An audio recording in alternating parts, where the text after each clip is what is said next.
Pledge of allegiance.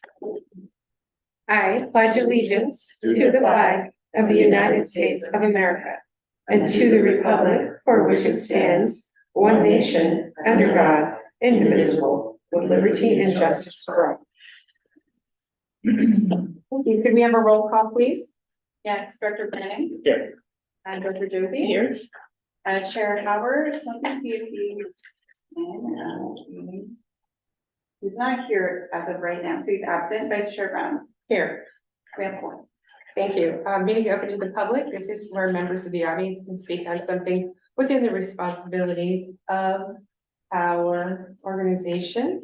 Seeing no members of the public, do we have anybody calling in? We don't have any attendees via Zoom. I didn't get anything through email as well, and we don't have anybody here for public today. Okay, we'll close the meeting open to the public and move on. So a quick moment to see if Supervisor Hubbard will be joining us. Appears not at this time, so hopefully later. We'll move on to minutes of the October 23rd meeting for the Purpose and Services Committee. Do we have any questions or comments by members? Okay, seeing none, do we have a motion? I'll move. I'll second.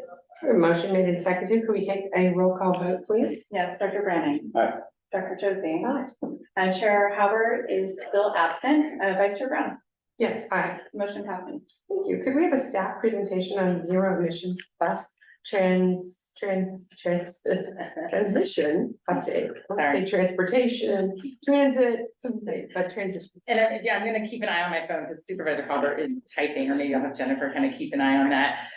Thank you, Chair Brown, Christy Wagoner, your Executive Director here, joined by Jennifer Yeamans. We are going to give you an update on our plans to transition to zero emissions buses. The last update that we provided to this committee was in April, where we gave you an update on our plans for Atlantis and our plans to convert to hydrogen technology beginning in fiscal 25. So really today, this is almost a preview of what you will be seeing in your fiscal 25 budget.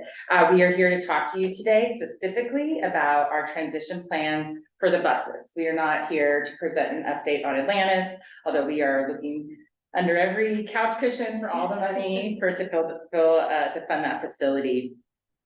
And this really is a strategic discussion. We want to make sure you know how we are. I'm not sure if this is. Okay, David, but let's see. should I pause then so we can take a vote for him? He's got his hand Yeah, up. we will need to. Is this David?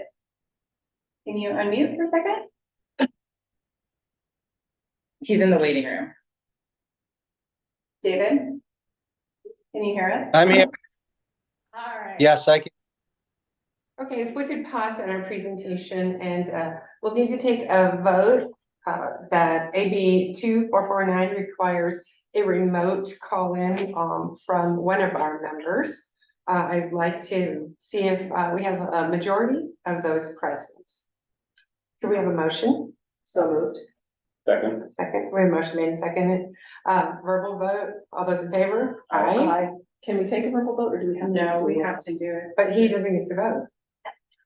So everyone present is here for a verbal vote. That's right, it's one step ahead of you there. You know your rules. Well, I don't know, nobody's perfect, that's for sure. But we have a full 3-0 vote in favor of exercising AB 2449 and including Supervisor Hubbard into our meeting. Thank you, welcome, sir. Okay. Thank you. All right. We're starting our agenda presentation, so go right ahead. Great, thank you. Hi Supervisor Hobart. I was just introducing the zero emissions bus transition update and was sharing with the committee that this is really an exciting time, first of all, because we will be making our first zero emissions bus purchase in fiscal 25.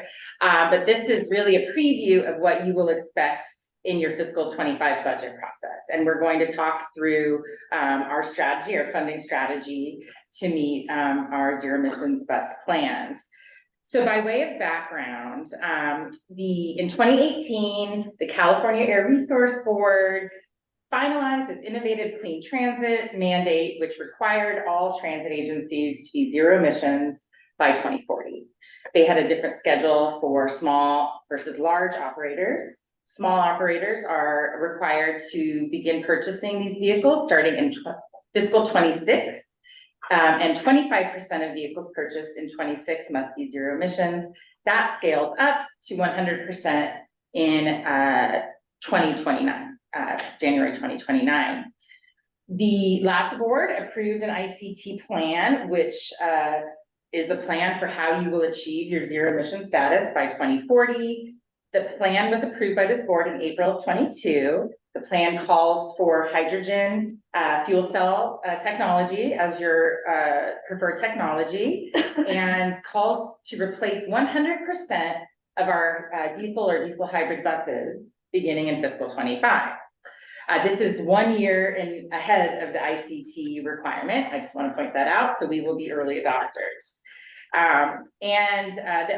The other thing I will point out is that you also adopted shortly after your ICT plan, your short range transit plan, which is a more fiscally constrained transit plan. It also does have a capital improvement plan included.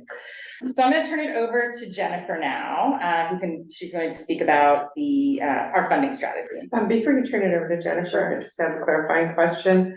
The staff report states that all new purchases and then 26 and 29, 100% of new purchases, not complete fleet changes. Correct.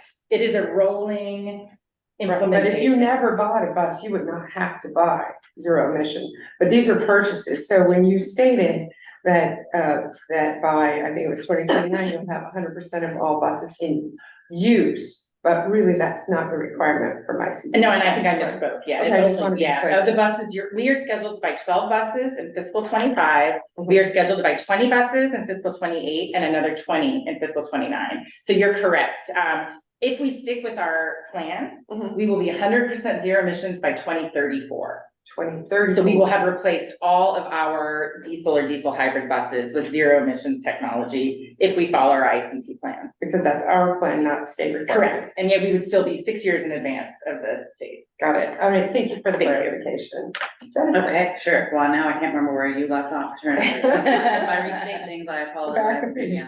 2. So, the ICT roll-up plan was a CARB mandated plan, and I think the main thing it did is it helped us identify the preferred technology, and it also created, basically a needs assessment of what will it cost to make all this happen,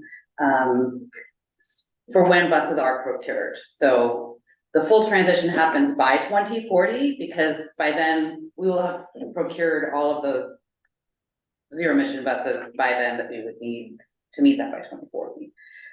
Then the short range transit plan with the capital improvement program was more fiscally constrained, looking more like the revenues that we know are actually headed our way. Most of that for our bus purchases, as you may know, comes from federal formula funding, from surface transportation funding that is for basically state of good repair, replace your buses when they're 12 years old, keep the system operating, and then harmonize our operating needs with our capital needs through this plan. So that plan, looking more at the revenue side, called for a mix in our next bus purchase of 4 fuel cell electric buses and 8 diesel electric hybrids. And again, with the harmonizing of our capital and operating needs goes with this. We know that right now in the current market, the cost of operating hydrogen fuel cell buses is very high. We know also there have been big fluctuations in the price of diesel in the last couple of years that have really impacted our budget. It's a big part of our annual operating budget that you all know if you looked at those in the past. So we're looking very closely at operating cost trends as well. So the strategy there was a more incremental approach with an initial purchase of 4 zero emission buses, 8 hybrids to complete the 12 bus purchase for 2025. And so I think the reason, Well, this is before, so I just want to make sure everyone sees what we are teeing up. Our ICT plan, which was unconstrained, fiscal unconstrained, calls for us to purchase 12 fuel cell buses in fiscal 25. Okay, that's not, I had a question about that because that row is not on our chart in here. yes, Says 23. this So- chart, this is taken straight from the CIP. Right. So the 23 is from the CIP. Right, We've which deferred was here. 8 and 4. Yes. and 23. nothing in 25, the next bus purchase wasn't until 28. Was that, are we missing a row, or is that what the original plan was? No, the FY 23 is as it was in the plan, and that rightmost column that says procurement status is Right. now, that one's in process, so that's what we are talking about today, where it Okay, says perfect. FY 23. Okay, Those are that was kind of the programming year when we're Uh-huh. trying to get the Yeah. funding together to actually authorize the purchase. right, but we're planning to purchase them and actually in 2025, that's what we're Correct. talking We about. can Yeah, just it change takes about a that. year to Yeah, get all of fine. the Yeah, outside funding together. but just so, again, so our ICT plan calls for 12 fuel cell buses in 25. Our short range transit plan, which was more fiscally constrained, called for a mixed composition, Okay. mixed fleet of 4 fuel cell and 8 diesel hybrids. So we are at this point where we want to talk to you about both of this. Okay, Because 80% of the funding for these buses is coming from outside sources. right. So it's not, the other 20% comes from our own resources. We also need those same resources to operate and fuel the buses. So, our dollars get constrained quickly, even though it's only 20% of the total. Right, and we adopted the short range transit plan after we adopted the, so this was what our plan, our most recent plan. Correct. Was to do 8 diesel hybrids and 4, fuel cell electric Yes. buses, which are not currently available, correct? There are manufacturers for fuel cell buses, Yeah. just not in California. So, yeah, I think there's a couple different threads here, because I think the ICT rollout plan makes a really strong affirmative statement that LAVTA is all in on hydrogen fuel cell technology. Mhm. We know that the industry needs to grow. We know it needs to bring costs down for all users. We know it's the right choice for the system we currently operate, for various reasons that the plan covered. It helps us when we go out for discretionary grants to say, here's our intention. We are well ahead of CARB's mandate, Mhm. both in the quantity of buses we intend to purchase and the timing. Yeah. We're ahead of schedule and we're beyond their mandate. That's great when you're going for discretionary funds to say, we're ready, we're capable. We would like some additional outside funding to make this happen. Because that is the story I think we bring to you, which is the money we have today isn't sufficient to cover a 12 fuel cell bus purchase. The difference per bus is almost $400,000 just in the purchase price of the bus itself. So, you multiply that, the numbers add up quickly. And I think that's sort of the bottom line at the end of, at the bottom of page 2, that we would need an additional $3.2 million that we would have to cover from our own resources to cover that difference. What we surveying the landscape for discretionary outside funds, again, best dollar to spend is somebody else's dollar. I think we're still in a very good position to come in for additional grants this coming winter that align this desire to accelerate deployment beyond what's minimally required, to state the need that our facility needs also are substantial and need to harmonize these requests together at the same time, both for Atlantis and for the fleet. There's a couple of big discretionary state and federal funding opportunities coming forth this winter. We'd like to be able to show them our plans and say, we're ready to do this. If we are not successful in those grants, we may need to revert to an alternate plan where we kind of go with the resources we believe we have in hand today, which would enable us to do a smaller initial deployment of just 4 fuel cell electric buses.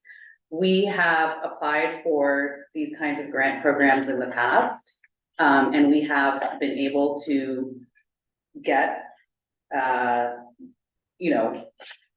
be able to tell a story about who might manufacture those buses, and because these are considered kind of pilot or innovative projects, the Federal Transit Administration's rules for how you procure and who can be a named partner are different from the usual way we buy buses with ordinary formula funds. So it enabled us to kind of do some more flexible things with manufacturers who may not be in the marketplace quite yet with this kind of bus to help develop that technology. Basically, you're helping to fund their development because they've got existing purchase orders.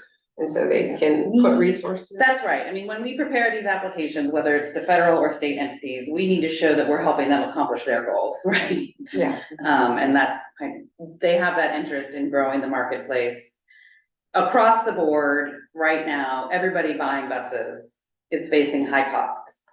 much higher costs than when projects and plans were put in place 3 to 5 years ago. Mhm. I'm sure this is true across a lot of areas of capital needs and projects, in facing many cities too, so it's no different in the world of buses. So, I think that kind of covers where our current thinking is in terms of where we've been recently with our plans, where we'd like to be come time for budget next year, and the actions I think staff can take in the meantime to help us deploy as much as we can, as quickly as we can, without jeopardizing too much of our precious internal resources by trying to maximize what we can get from outside agencies. You did a great job of explaining. Let me see if I can boil it down. We had a plan in 2023, in 2025 now, that was going to be 12 fuel cell buses. And now we want to retain some fuel cell purchases, but probably not 12 of them. So if we do a 4-8 split, that will give us buses, probably your 8 hybrids will come pretty regularly from Gillig down the street maybe, since we're gonna go out for a bid, but you'll still have 1 foot in the hydrogen fuel cell market with 4 bus purchase. I think it would enable us to stand up our infrastructure that we have under, basically practically in construction now with the hydrogen fuel cell, hydrogen fueling infrastructure we've won for Atlantis. And other things we're getting online to support the buses. It will help us get the 4 up and running. Plus you'll be Before, if you look at this chart, the rows that pique my interest is really in 28 and 29, when we're gonna have to get 40 buses, that's 2/3 of our fleet. Switched. And even though we're doing the work here to retrofit our maintenance bays, they can only handle so many fuel cell buses. So at some point, we may need to, if we are not successful at grants to build out Atlantis, which I have all the faith in the world that we will be successful, we'll just need to do some analysis to figure out how many fuel cell buses we can actually safely maintain in 2 bays here. And that was kind of my big question, sort of how does this work in parallel with Atlantis for fuel procurement, maintenance, refueling bays, we can't drive to Chevron. Well, this will help us with hopefully grants for Atlantis. Yeah, that is It's, very much the intention. I'm sorry to interrupt, but that is, We need to have some, yeah, we need to have some in hand. Yeah. Yes, we Why do. build Atlanta? So is 4 the right number? My question is, if I think I understood you to say, we'd like to try for the 12. Yes, we'd like to try. And if we don't get those grants, then if we have to go out of our own pocket, then 4. mhm. And 8 diesel hybrids, why 4 and 8 instead of 6 and 6? That's a very good question. The 4 goes back to when the Metropolitan Transportation Commission initially asked us what our bus purchase plans were. So the 4 was based on the CIP that was developed in the middle of last year. That number kind of came from earlier plans and even older grants when we thought maybe with one of our previous bus purchases, we could try a 0 emission. We just didn't find ourselves ready to really act on that, but we had always had some little special set aside for 4. So that was a request that MTC was willing to say yes to in terms of programming these federal formula funds for our replacement bus purchase. Say, for 4 of them, we'll let you spend an extra $400K per bus for 4. Over there at MTC, it's a big balancing act of every agency's need in a very constrained program. It's an iterative process. If if having more than 4 helps us show that we're willing to put our own skin in the game, compromising on 6 might show for the future grants that we're willing to go beyond what MTC is able to provide. Certainly, we wouldn't want to go to all 12, but maybe upping the ante a little bit, dipping into our own pockets a little bit for 2 more buses. If we have the fund. If we had to, down the line, if we think that, diesel keeps going up, if we really bet that hydrogen goes down, I mean, we don't have to make that decision until we figure out what the grant situation looks like, but if you're coming, we try for the grant for 12 and we don't get it, and then we're looking at, okay, what are we gonna do? then, we might want to reevaluate, is 4 the right number? Is 6 a better number? What's gonna get us better positioned down the road to be able to show, look, we're all in on this. We would be applying for federal FTA loan now. We would know probably summertime. But I think back to your question, this is a big, we have to stitch everything together. We Right. need to have a fallback plan, right? So we are going to be moving forward with constructing our hydrogen fueling station. We were lucky to receive TIRSIP money for that. So we are working on scoping out a hydrogen consultant, one of our on-call zero emissions bus consultants to help us with all the things we know nothing about related to hydrogen. And then the board will have a decision to make on sourcing the hydrogen. We'll have costs to present to you there. How green do you want it, given that we will be trucking it in for the foreseeable future? It is not GHG free, but those are conversations that we will have to have. And first element, I would just say, is a local hydrogen distributor. First element, So, how yeah. clever. Of course, we'll have a competitive process, but that is a local, very local. We've learned one of the Bay Area transit properties trucks in their hydrogen from Southern California twice a week.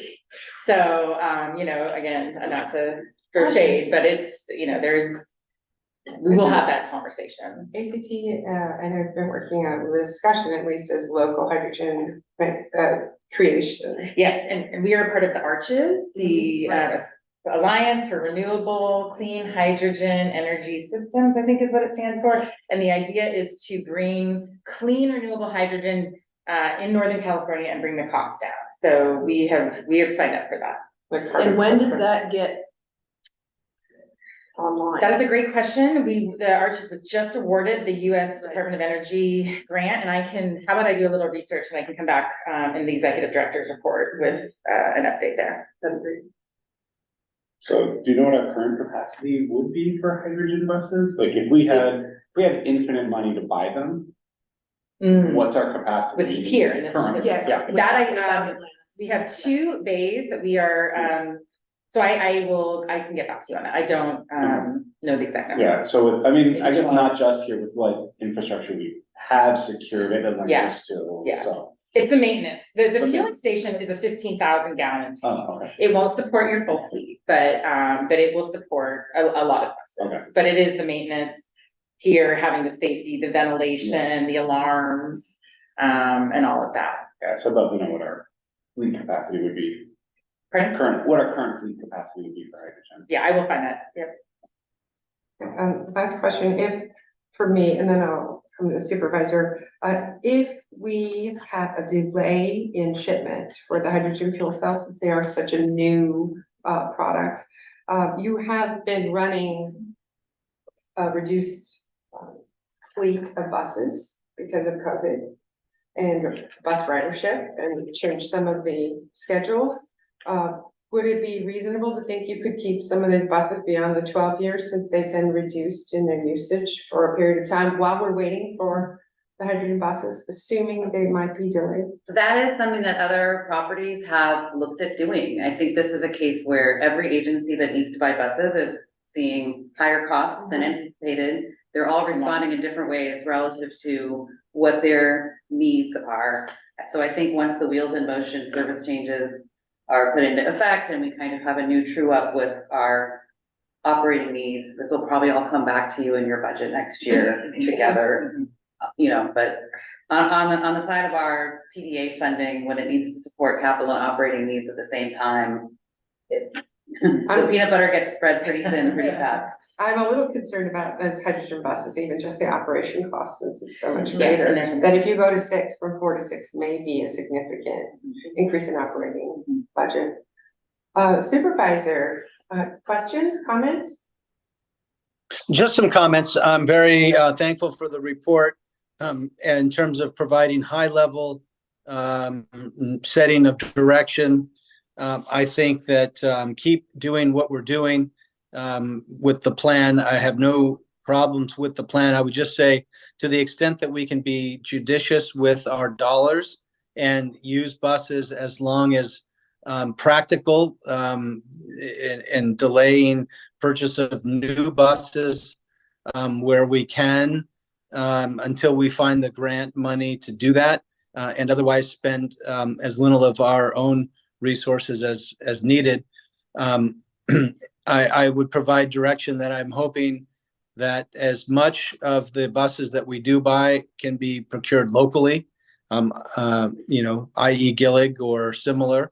I know that they're struggling with how to build hydrogen buses themselves. Not struggling, but they're figuring it out, and that takes time. And then lastly, as it relates to production of hydrogen, Godspeed to us. Let's get in the production game as soon as we can.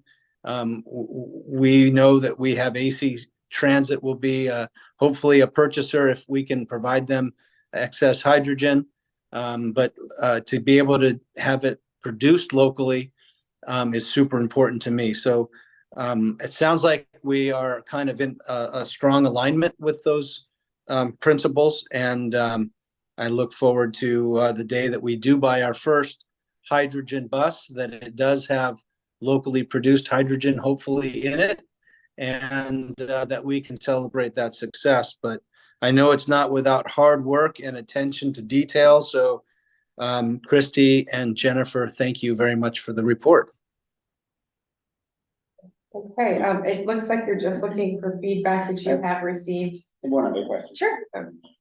Just a history question. So here, why hydrogen versus electric? Well, I wasn't here either, but I do know that there are. I know. Okay, go ahead. Yeah, I have an answer, but go The ahead. way this comes to me is that you can run the buses a lot longer on hydrogen. Electric is a shorter time, especially with the buses we have going to Walnut Creek. So to have all the fleet is much the same, homogenized, being able to take that hydrogen bus out longer. And then there's also, electric has a weight component that the hydrogen does not have. So all of those panels makes that bus heavier and it runs its battery down faster. Go ahead, remember, if you. I just want to say, well done. Yeah, the range issue is significantly. Yeah, we would have also had to put en route charging, Okay. for some of our routes, Yeah. and it would have been a higher cost for some of those routes. It takes a lot longer too to charge a bus. than- Yeah. Yeah, it's not like a charging a Tesla. Yeah, It's a great question though. yeah, I think curious. I know, and history is important. You're just looking for feedback. I take it that this is not going to go to the board. I don't think this needs to go to the board. I think we'll bring obviously our budget and our grant, submissions to the board. That's why I like to be on projects and services. This is where Get all fun the, things get all happen. the good stuff here. Okay, thank you. Thank you for the presentation. Shared autonomous vehicle project grant. All right, thank you. I'm going to take this one. This is an action item. This may be your last SAD item for some time. Thank you for your patience as we've been delivering updates to you. You will recall at our last Projects and Services Committee, staff presented to you the results of our request for information to understand what was available in the marketplace so that we could use our nearly $2.7 million in RM2 money to purchase vehicles. And we received one response and it was deemed non-responsive. So there really is nothing that we can buy right now that meets our requirements for the SAD project.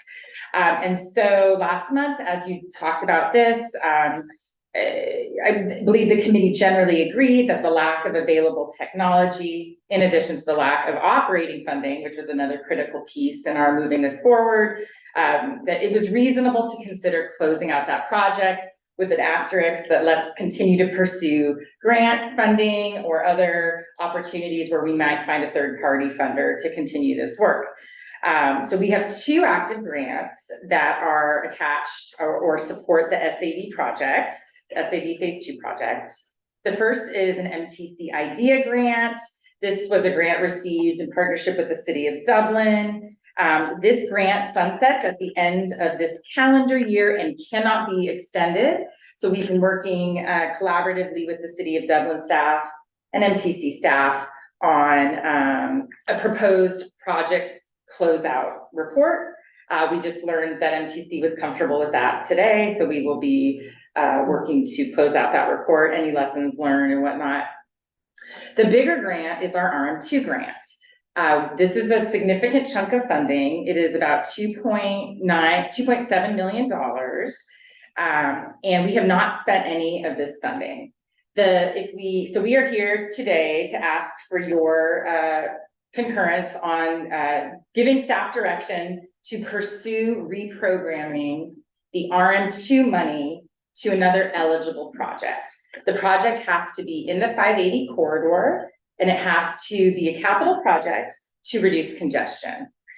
Staff is very interested in upgrading our transit signal priority system to a cloud-based system, and that's something actually the city of Dublin engineers were also interested in.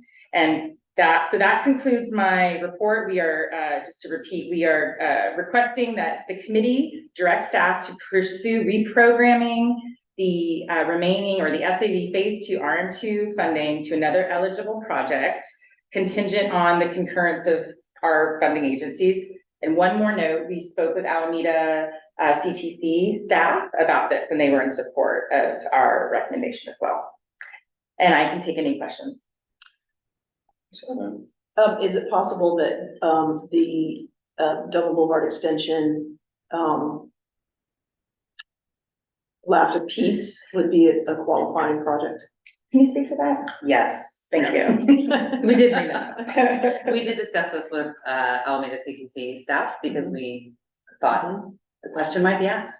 Their view, and I should clarify, they are technically under the RM2 legislation, they are the project sponsor for these funds. They have been supportive in delegating that to LAVTA to carry out projects that conform to the RM2 requirements, but they are legally the project sponsors.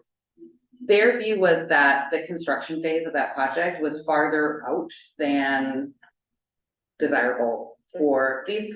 RM2 was enacted by voters in 2004. RM3 was voted on a few years ago. Everyone's ready to close out RM2. That was the feedback we got from Alameda CTC. So you need something fairly short term. Yes, yeah, pretty shovel ready. And then, the specific project, you mentioned signal alignment, but it's not been determined yet. Right now, staff will be researching what's approved, and then you'll come back to us, I assume, with. Absolutely.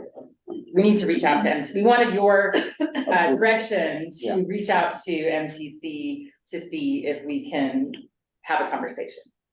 And it would take a resolution of local support from this board to advance the Yeah, project, so so yes. you would see it. Sorry to. Supervisor?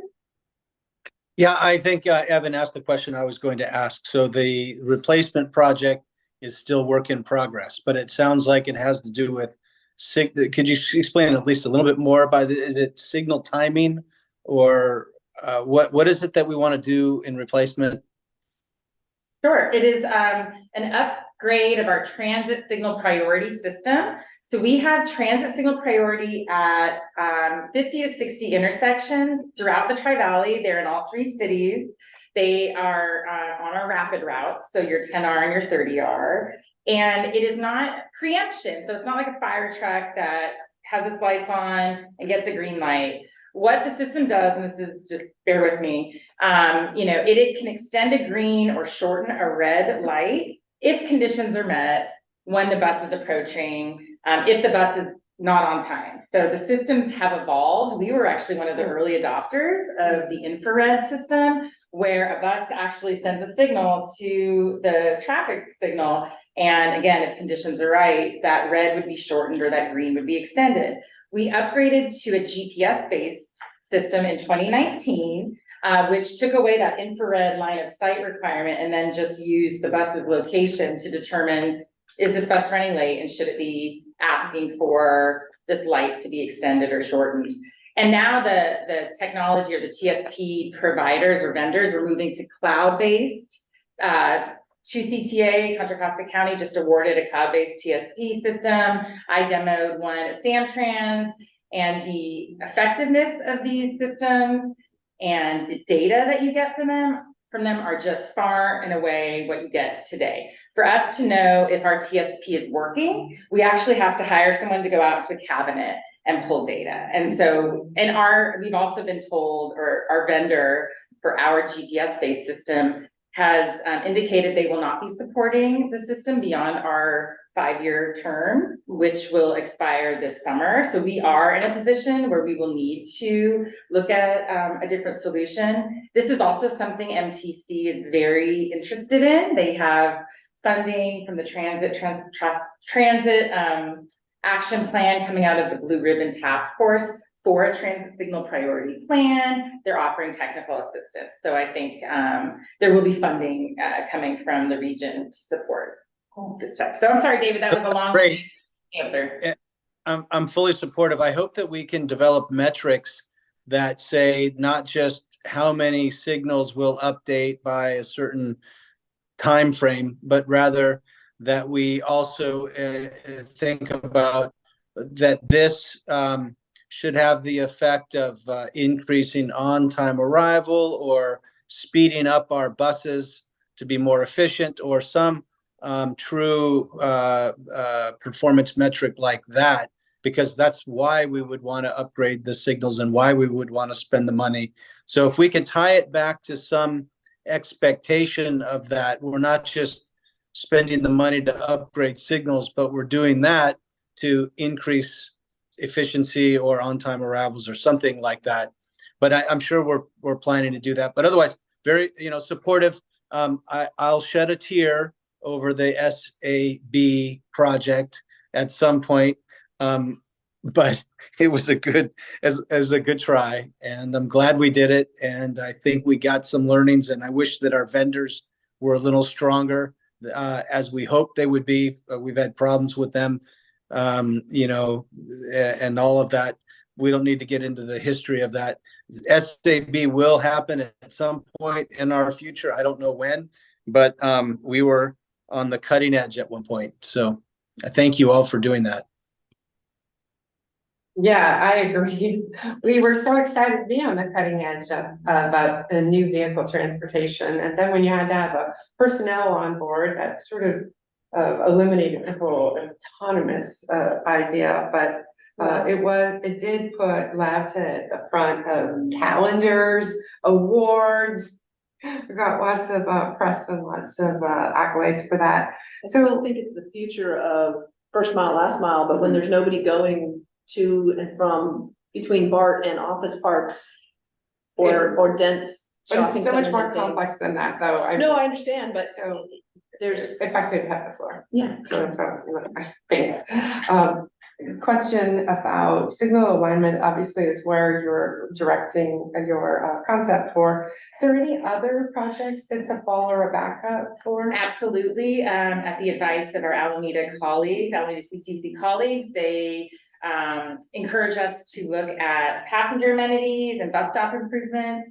So a chunk of this RM2 money was used for the rapid stop improvements. And so they thought that it would be maybe an easier sell to MTC if we stayed with the original kind of grant purpose. So we will be looking at that. And they had one more suggestion, but I can't recall what it was. So I'll have to look in my notes. So we also have seen the increase in paratransit ridership dramatically increase. It's still vehicles on the road. As we look for these dramatic increases, as well as the partnership with 3CTA, we're just trying to throw ideas out because it's a little surprising to me that 2.7 million that seems like a lot of money for signal alignment. It could buy a lot of signals for many years. It could. But you said moving it to cloud-based, so Yeah, I'm thinking yeah. it's mostly software Yeah. instead of hardware. Yeah, you're right. And it can't be used for, I think it can't be used for operating money. So for paratransit, we would be limited to purchasing capital equipment. Vehicle. Yeah, and so that's always the trick, is finding the operating. Hydrogen. Okay, all right, just wanted, sorry, floor back No, to that's you. okay. I was just saying that, the timing, not just from the vehicle producers, but the timing of the rapid shift in people not being in the office 5 days a week and people not taking BART currently, was a big factor in the SAB, derailment, for lack of a better word. I do think that eventually that would be a project we would want to move forward with, when the pendulum swings back the other way and the manufacturers catch up. But to your point, it's not super helpful if there has to be a operator on board. There was I think many all of those challenges. things, yeah, I think all of those things have to catch up. A question on the signal, priority. In addition to software, does there have to be conduit run to some of these signals? Is there, do we know what that would entail at this point? I don't know yet, I just know, I mean, the systems I'm familiar with, require the signals to be connected at a certain level. So, I will absolutely do more research there, I'm getting cost estimates together and understanding what we could purchase if we were to go down this path. But at Samtrans, when we demoed one solution, there was very little capital equipment required, there was no conduit needed, and luckily our buses are connected at such a high frequency, they're pinged pretty often, that is sufficient for these technology vendors to use for the cloud-based TSB, so. My point is, I wouldn't want us to be spending a lot of our money running conduit that the cities really ought to be doing. Yeah.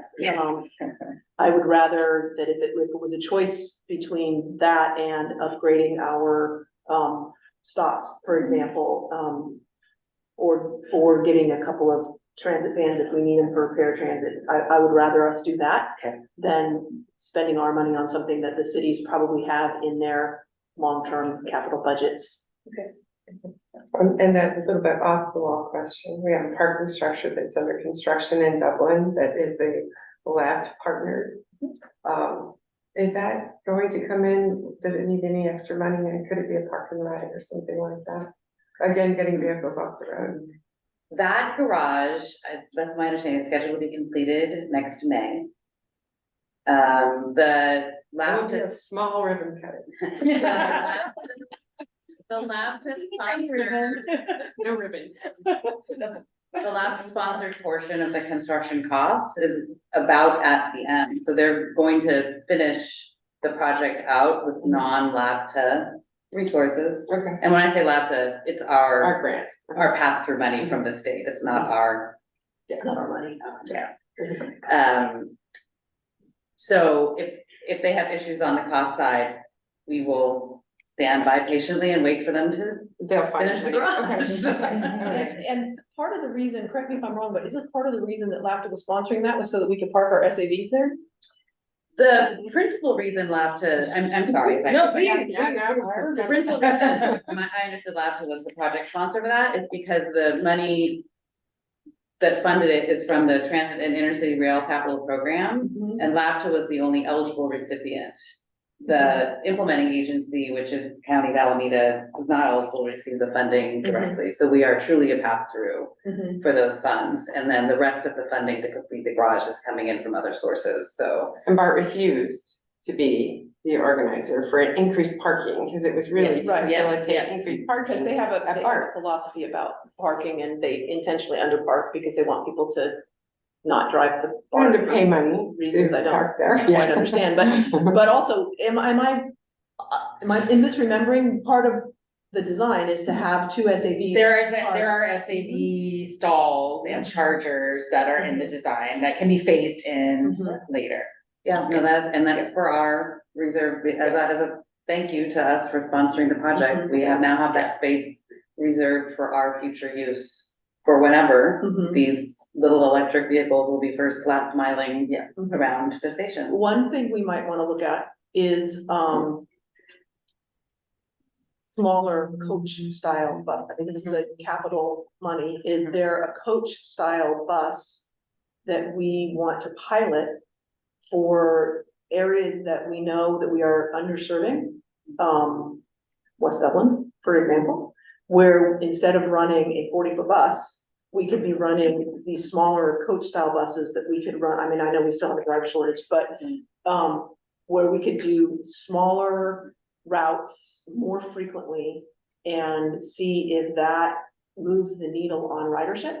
If you had a smaller, more frequent route that just did a loop in downtown Pleasanton, in downtown Livermore, in downtown Dublin, what would that look like as far as ridership goes? We want to be very intentional, but if this is money that we haven't seen and it's for congestion, if we could get some cars out of downtowns at key times of day, maybe Friday and Saturday evenings when people are going to downtown places or other key particular times. This might be the perfect opportunity to buy some shorter coaches, since we will have a place to park them, since there won't be SAVs in those stalls.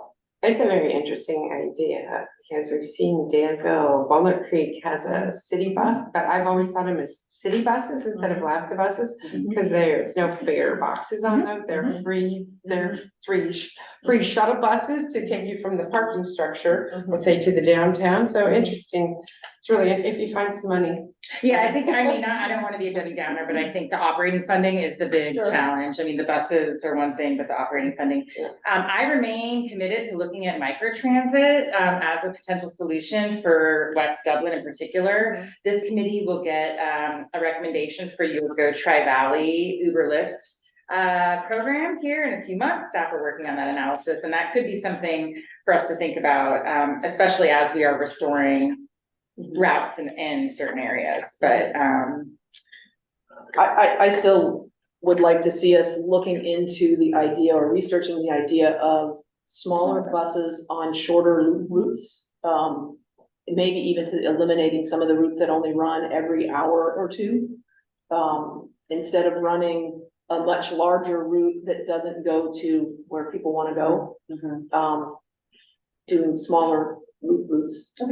We have talked about that on, I know, years, sorry for the Yeah. 11-year look back, but they're called cutaways, and we had looked at cutaways before. And LAVTA at the time always said, we want one standardized bus. It's a big expense to have two models. And even though you'll have a different engine type as you're transitioning over, that was always the response. But the logic is lower fuel costs, plenty of capacity.